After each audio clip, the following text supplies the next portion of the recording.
ఆధ్యాత్మికతకి ప్రాణం ఏకత్వం. అంటే ఆధ్యాత్మికత యొక్క హృదయం ఏకత్వం. మనకి సముద్రం యొక్క ఉపరితలం పైన చూస్తే ఎట్లా ఉంటుంది? అంతా కూడా అలలు, నురగ, బుడగలు, తరంగాలుగా కనిపిస్తుంది.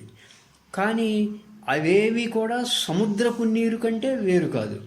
అంటే అలలు, నురగ, బుడగలు, తరంగాలు ఇవన్నీ మనకి ఒడ్డున నామరూపాలతో మన మనసు గమనిస్తూ ఉంటే వాటిని తెలుసుకుంటూ ఉంటాం.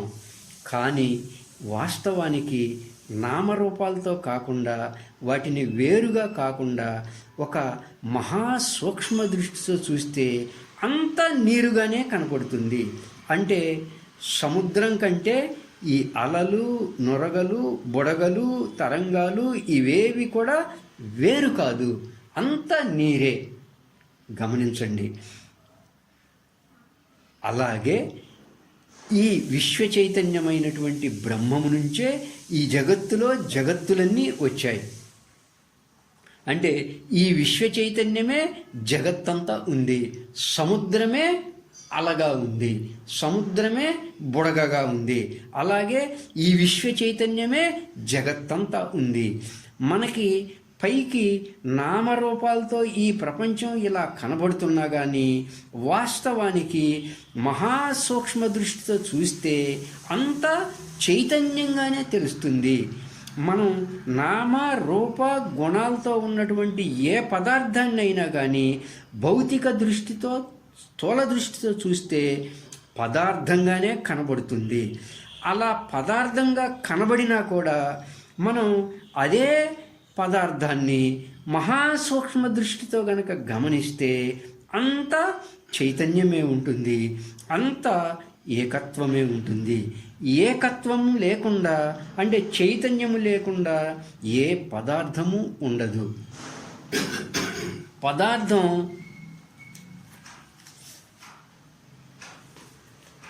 కేవలం మన మనసు చేత నామరూపంతో ఈ జగత్తు కల్పింపబడింది. కేవలం మనకి అలా తోస్తుంది తప్పితే మహాసూక్ష్మ దృష్టికి వెళ్ళే కొలది ఎక్కడా కూడా పదార్థము ఉండదు. అంత ఏకత్వమే ఉంటుంది, అంత ఏకత్వమే ఉంటుంది.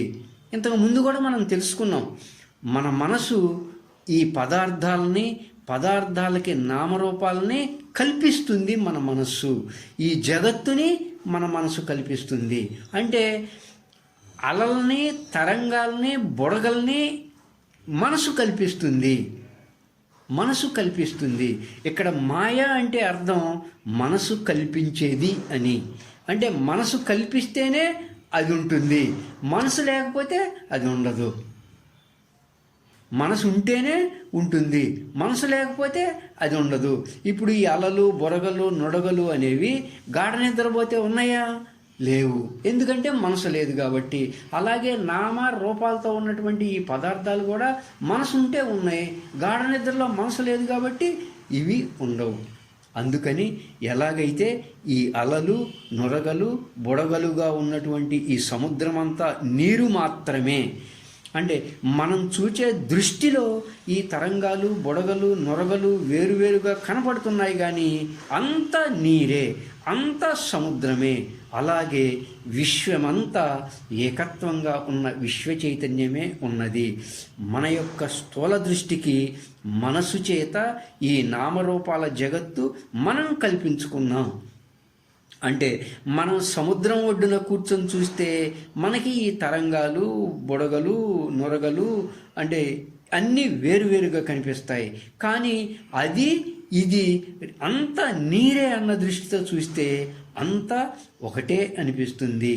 అలాగే మనలో కూడా మనం గాఢ నిద్రలో ఉన్నప్పుడు మన మనసు అనే సముద్రం ఎంతో ప్రశాంతంగా ఉంటుంది. మళ్ళీ ఉదయం నిద్ర లేచినప్పుడు మనలో ఉన్న ఆలోచనలు అలల్లా ఉద్భవిస్తాయి. అంటే మనం ఉద్రేకంగా ఉంటే ఎక్కువ ఎగిసిపడే అలల్లాగా ఉంటాయి, సుడిగుండాల్లాగా ఉంటాయి. మనం తక్కువ ఆలోచనలతో ఉన్నప్పుడేమో తక్కువ అలలుగా ఉంటుంది, ప్రశాంతంగా ఉంటుంది. అందుకని మనసుని సముద్రంగా, మన ఆలోచనల్ని అలలుగా పోలుస్తారు ఋషులు.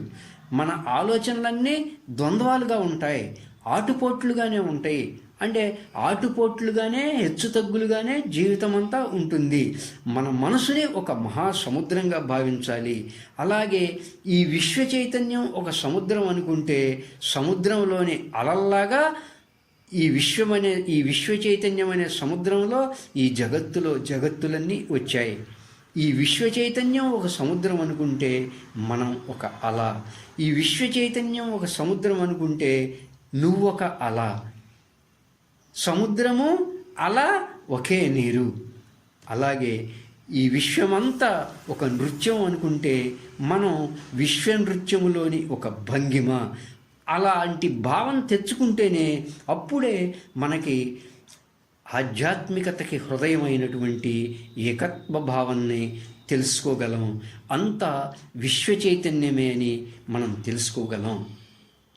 అంటే మన మనసుని ఒక మహాసముద్రంలాగా భావించాలి. అప్పుడు ఈ మనసులో నుంచి వచ్చే ఆలోచనలు అలలుగా, బుడగలుగా, తరంగాలుగా మనం తెలుసుకుంటే సముద్రము, అలలు అంతా నీరే కదా. అలా అంతా నామరూపాలతో ఉన్నటువంటి ఈ పదార్థాలు అంతా కూడా చైతన్యమే.